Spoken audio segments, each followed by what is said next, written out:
Good evening and welcome this evening to an introduction to the NPQ for Leading Literacy. Really appreciate you joining this evening, just to give a little bit more information about what this programme entails. If you do have any questions as we go through the session, just feel free to pop them into the chat box and we'll pick them up as we go.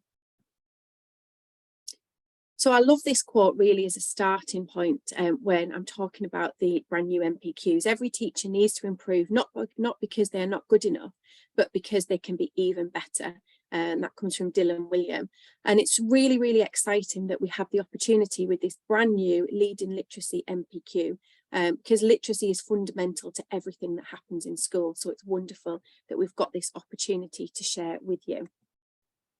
So if just do some introductions to start with, my name's Nicola Bostock-Hayes and I'm the programme manager for the NPQ Leading Literacy and for early years as well. And we sit under the Early Years and Initial Teacher Training Directorate, and Sian Marsh is the director overseeing these programmes. So in terms of what we're going to cover today, the idea is that you'll gain an overview of the NPQLL programme and understand how it's delivered, share with you some of the benefits of completing the programme, and also have a bit of an awareness of the application process if that's something you've not yet started or perhaps you're halfway through. So what is the professional qualification for leading literacy? So the NPQLL is a professional development course which has been designed with practitioners in mind, using the latest and best available evidence and collective wisdom of the profession to ensure that you develop the knowledge, skills and expertise to lead effective approaches to developing literacy and supporting children's reading and writing at all stages. This will include leading and develop others to improve children's literacy. So it's moving beyond literacy in the English classroom and really putting it on the map as a whole school priority. And actually a lot of our programme members who are on this programme at the moment don't have experience in directly leading English, so it's a real opportunity to develop. So in terms of the overview of the programme, so the full course duration is 15 months. So you'll spend 12 months actually working through the course materials, and then you'll have an assessment period that follows within the next 3 months. So included in this programme, you have 2 face-to-face full-day conferences, 8 hours of online seminar, and a seminar on guidance and implementation, online training, and you'll be allocated a specific learning group for the duration of the programme. So is the NPQLL right for you? So it's for teachers who have or are aspiring to have responsibilities for leading literacy across a school, year group, key stage or phase. And it covers a range of topics from learning to read, developing writing, teaching and professional development. And it also gives you the opportunity to put learning into practice by having the opportunity to plan an implementation activity or actually put that into place while you are on the programme. So how is the course delivered? So like I said, it's a 12-month programme. It can be completed either part-time or full-time. And you complete it through a mix of online and face-to-face training events. And there's also one-to-one support available for programme members working in eligible settings. So it starts with an introductory module to outline the programme. And then for each unit or set of modules that you do, you complete some self-directed study. So that's online learning, building on the core knowledge, and you'll have practice tasks within that and quizzes. And then you'll put together a formative assessment task, and that is to help you plan and prepare for your group seminar, which is very much led by the programme members and involves a lot of discussion and sharing ideas and best practice. Twice during the year, you'll have the opportunity to come together in person with other programme members to build on content from the curriculum as well as collaborate. And then, like I said, towards the end, the opportunity to practice implementing a small improvement. So just looking at it a different way, you can see you've got your diagnostic testing, you can see the order that the programme takes place with your practical implementation cycle at the end, leading to a summative assessment. So in terms of content, I've mentioned some of these prior, but these are the key areas that you will cover. For some of the seminars, the topics and units are combined. So some of them will be an hour seminar and some of them will be up to 2 hours delivered online. So in terms of assessment, programme members need to engage with at least 90% of the course and complete a final assessment. The beauty of the course is because it's 12 months, you have access to all of the materials.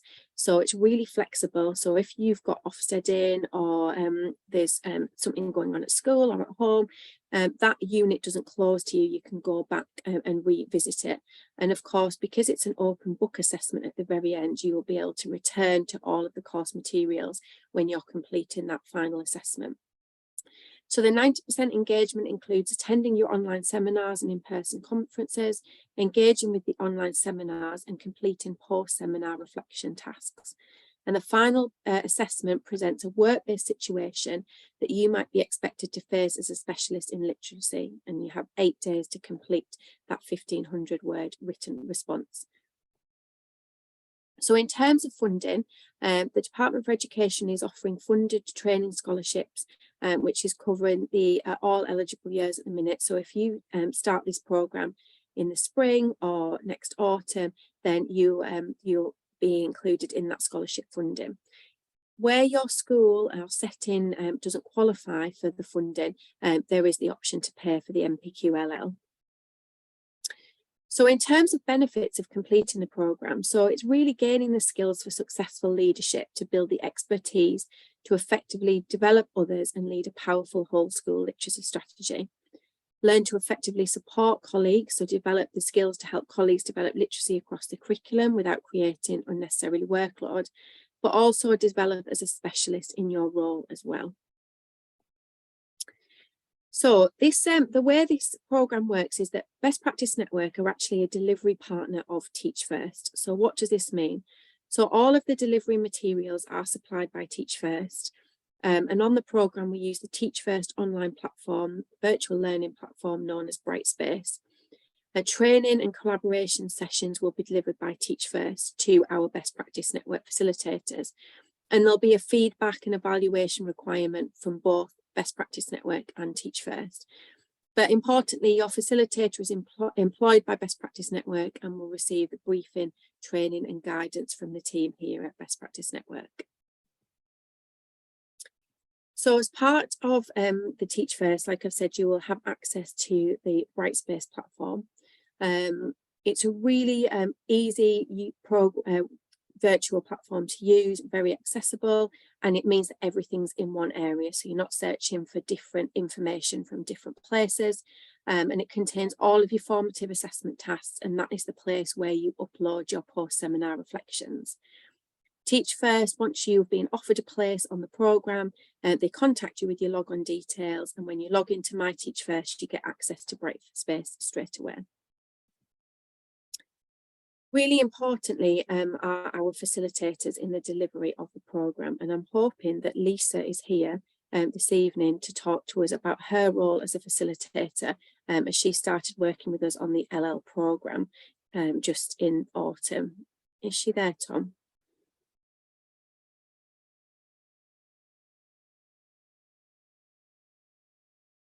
I can't get hold of her.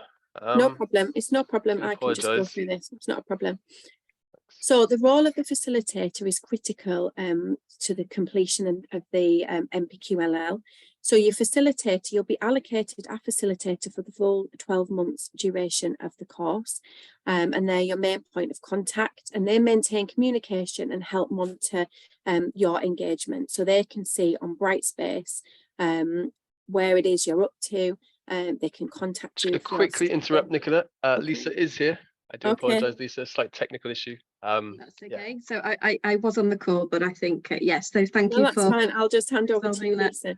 Yeah, that's fine. So so I've been a facilitator on the NPQL for a few weeks now, and it's what's really good is that as a facilitator, I am the first point of contact for programme members, so that they know and can have the confidence that, you know, if there's any issues that need ironing out, or if they've got any questions about, you know, course content or Brightspace, then they are able to come to me first. So that's a peace of mind in starting the programme.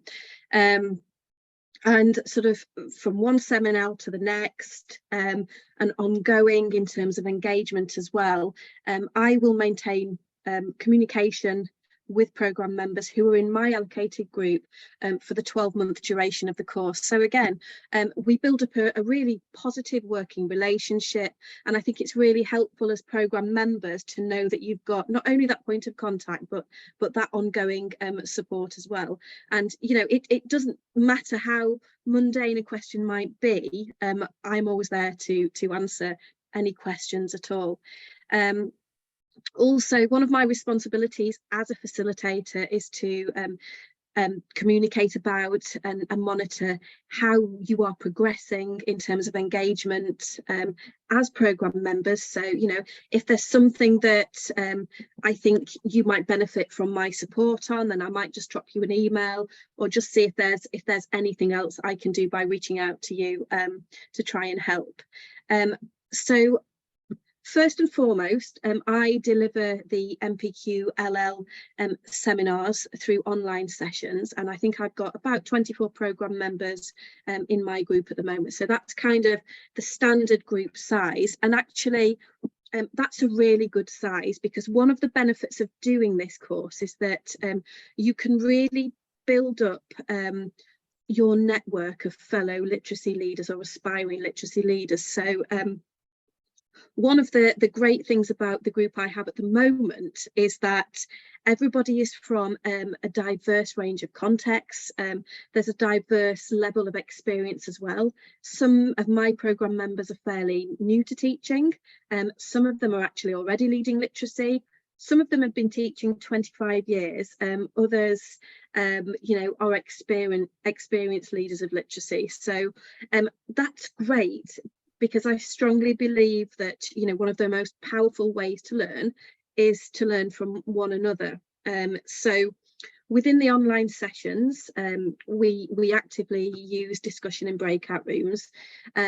Sometimes I will mix up my programme members if we're talking about a particular thing, but in other situations it's appropriate to perhaps put you in breakout rooms according to, you know, whether you're primary, secondary, or whether you are special school colleagues. So as well as building up that broad network, you can really build up your specialist networks as well. And what I've found over the last few weeks is building up a positive relationship with my group members.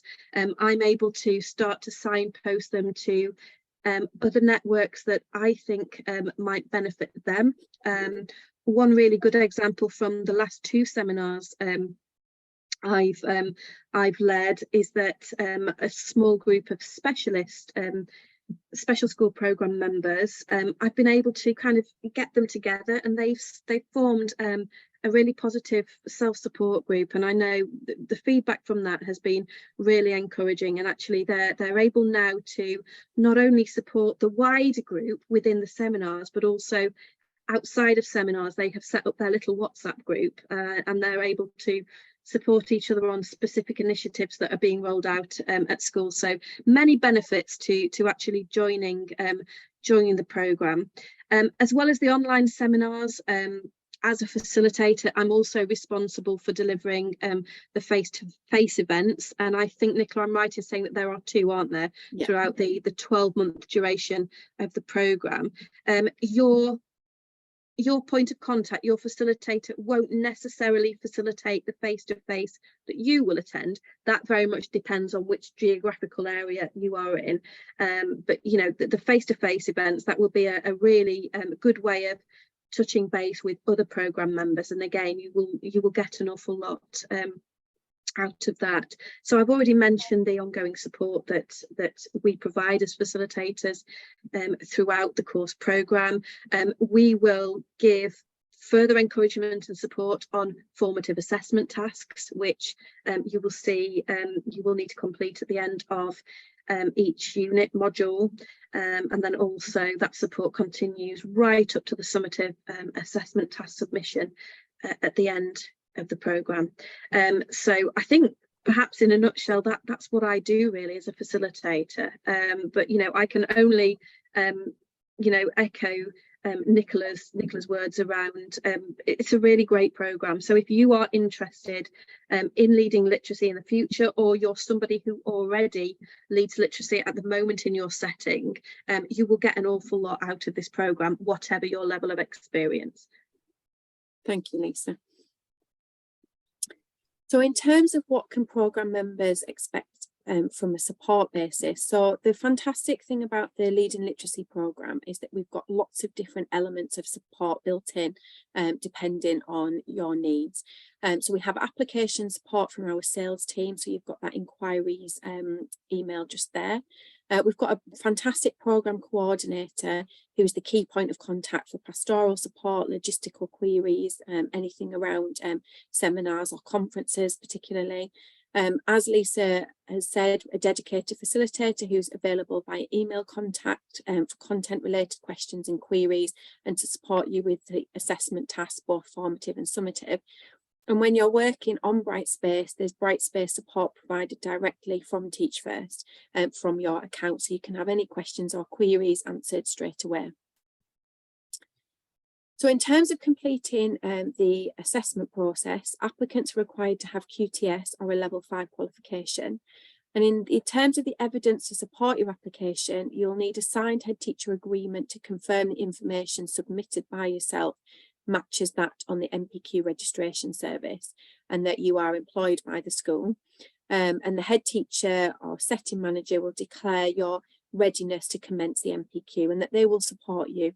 So for example, some of the seminars will be run through the school day, so that you so head teachers agree that you are allowed to have that time away from timetable to complete your NPQ. An insight into how you will demonstrate your commitment against the content area you've selected, including the potential positive impact and the difference that you will expect to see, and then confirmation that you have a current and valid up-to-date DBS clearance. So if you are ready to complete the application process, you can go on to the Best Practice Network website, and you, oh sorry, that should say LL on there. NPQLL, and you'll see this big blue box here which says apply now for spring 2023. We're actually in the process of taking applications and have started the enrolment process already. So the first part 1, is very basic information, name, school, that kind of thing. And once part 1 is completed, part 2 will be sent out to you. The third step is registering with the DFE. So this is really important thing to know. If your qualification, so if your teaching qualification is in your maiden name, then when you register with the DFE, you must use your maiden name. Otherwise, your application will get lost in the system, okay? If you want to update the name on your qualification before you apply, please go on and do so. And please note the email address that you give here will be what you are contacted on for the entirety of the programme. So a personal email address we found works best, just in case you move setting halfway through your programme. When you register with the DFE, you'll be asked to choose your provider, and that's where we ask you to choose Teach First, but you will be on the Best Practice Network's books essentially. And you'll be contacted to say whether you have been offered a place or not, and the enrolment process will begin. So just to say, we don't wait until the deadline to have all of the applications in. As the applications come in, if people are suitable, they will be accepted onto the programme and offered a place. Places are limited, so we do advise you to get your application in as quickly as possible. Once you've gone through that enrolment process, we will send out to you a welcome pack with all of the information that you need to get started, and your Teach First log-on details will be sent across to you.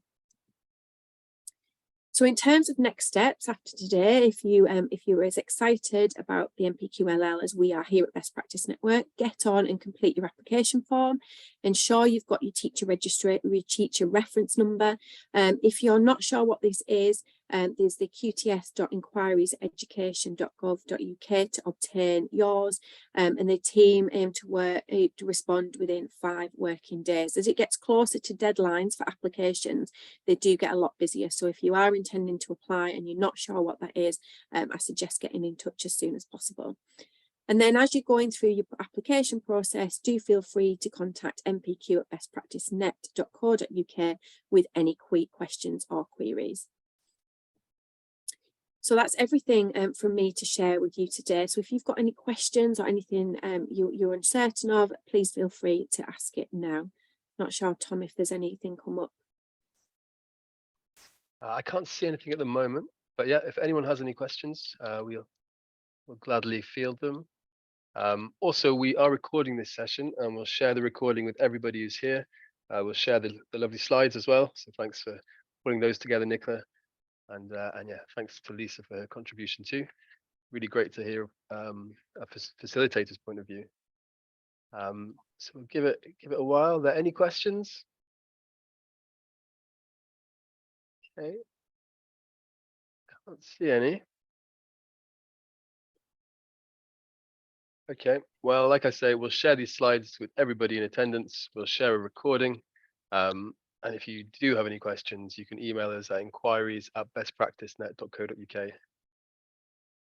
Okay, brilliant. All right, thanks to everybody who attended. Nicola, that was amazing. Thank you very much. And Lisa too.